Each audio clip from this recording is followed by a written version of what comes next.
బహుజన జాగృతి సమితి బీజేఎస్ వ్యవస్థాపక అధ్యక్షులు జి యోహాన్ తెలంగాణ రాష్ట్ర అసెంబ్లీ ప్రస్తుత సమావేశాలలో ఎస్సీ ఎస్టీ బడుగు బలహీన వర్గాల అభివృద్ధి కోసం వారి అభ్యున్నతి కోసం గ్రామ పంచాయతీలకు ప్రత్యేక బడ్జెట్ ను కేటాయించాలని రాష్ట్ర ప్రభుత్వాన్ని బహుజన జాగృతి సమితి తరపున పత్రికా మాధ్యమం ద్వారా గౌరవ ముఖ్యమంత్రి గారికి నా హృదయపూర్వకంగా విజ్ఞప్తి చేస్తున్నా.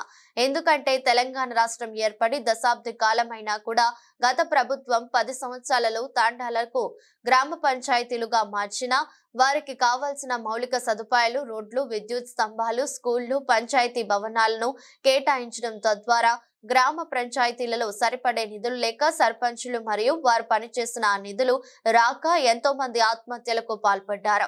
ఈ ప్రభుత్వమైన రైతులపైన బడుగు బలహీనులు వర్గాలపైన ఏమైనా ప్రేమ ఉంటే మరలా ఇలాంటివి జరగకుండా వారికి కావాల్సిన రోడ్లని విద్యుత్ స్తంభాలని పంచాయతీ భవనాలను కుల భవనాలను ఏర్పాటు చేసి వారికి అభివృద్ధి పదంలో నడిపిస్తారని గ్రామ పంచాయతీలకు తండాలకు హరిజనులకు ఆదివాసీలకు బడుగు బలహీన వర్గాలకు మంచి పెద్ద పీట వేస్తారని బహుజన జాగృతి సమితి తరపున మనస్ఫూర్తిగా కోరుకుంటున్నారు. మీడియా మిత్రులకు పత్రికా అండ్ ఎలక్ట్రానిక్ మీడియా మిత్రులకు అందరికీ శుభోదయము, నమస్కారం.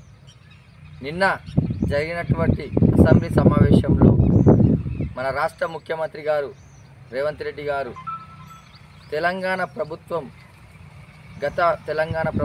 10 సంవత్సరాలు అయినా కూడా తాండాలు కానీ గ్రామాలు కానీ గ్రామ పంచాయతీలు కానీ ఏ విధంగా కూడా అభివృద్ధి చెందలేవు. తెలంగాణ సాధించుకున్న తర్వాత అభివృద్ధి అంటే ఒక హైదరాబాదో కాదు, అభివృద్ధి అంటే మరి ఇంకేదో కాదు. అభివృద్ధి అంటే పట్టుకొమ్ములైన గ్రామ పంచాయతీలు తాండాలే ఈ యొక్క రాష్ట్రానికి అభివృద్ధి. అధికంగా డబ్బులు సమకూర్చే పన్నుల రూపంలో ఆదాయాన్ని తెచ్చేవి కూడా ఈ పంచాయతీలు ఈ తాండాలే. కానీ వారికి కావాల్సిన మౌలిక సదుపాయాలు రోడ్లు లేవు, విద్యుత్ స్తంభాలు లేవు, మంచి స్కూల్ ఎడ్యుకేషన్ లేదు. దయచేసి ఈ రాష్ట్ర ప్రభుత్వానికి నేను విజ్ఞప్తి చేస్తున్నా. ఇది ప్రజాప్రభుత్వం అని చెప్పిన మా ముఖ్యమంత్రి రేవంత్ రెడ్డి అన్నకు కూడా నేను మనస్ఫూర్తిగా శిరస్సు వంచి నేను నమస్తే చెప్తున్నా. ఇది ఒక మెదక్ జిల్లాదే కాదు, కొల్చారం మండలదే కాదు, ఒక సంగాయిపేటదే కాదు. ప్రతి ఒక్క తాండాకి వారు నడిచిపోవడానికి రహదారులు లేవు. తద్వారా వాళ్ళు యాక్సిడెంట్ల పాలై ప్రాణాలను కోల్పోయి కడుపు కోతకు గురవుతున్నారు. దయచేసి సార్ ఈ బడ్జెట్లోనైనా బడుగు బలహీనులను చూడండి. ఎస్సీలకు ఎస్టీలకు మైనార్టీలకు పెద్దపీట వేయండి ఈ బడ్జెట్లో.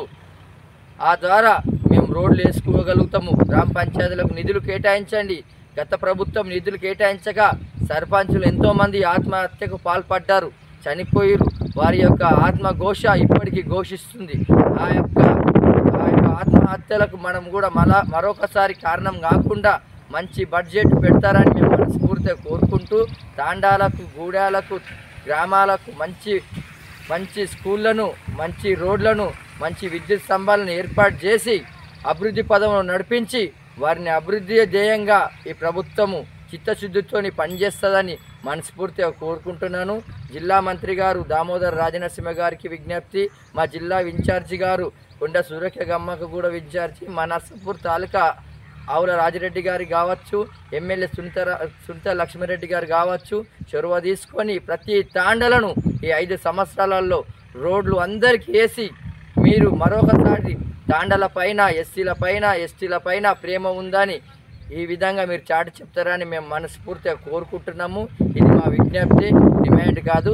దయచేసి తమరికి నమస్తే చెప్పి మేము మనస్ఫూర్తిగా కాలు మొక్కి అడుగుతున్నాము. మా తాండాలకు రోడ్లు వేయండి, మమ్మల్ని బాగు చేయండి. మా పిల్లలకు మంచి హై స్కూల్కి పోవాలంటే ప్రైమరీ నుంచి ఎంతో అవస్థలు పడుతున్నారు. మమ్మల్ని ఎడ్యుకేషన్గా వెదగనియండి. మమ్మల్ని ఐఏఎస్ ఐపీఎస్లుగా మా పిల్లలను తీర్చిదిద్దుమని మిమ్మల్ని మనస్ఫూర్తిగా కోరుకుంటూ సెలవు తీసుకుంటున్నాం. జై భీమ్, జై బహుజన.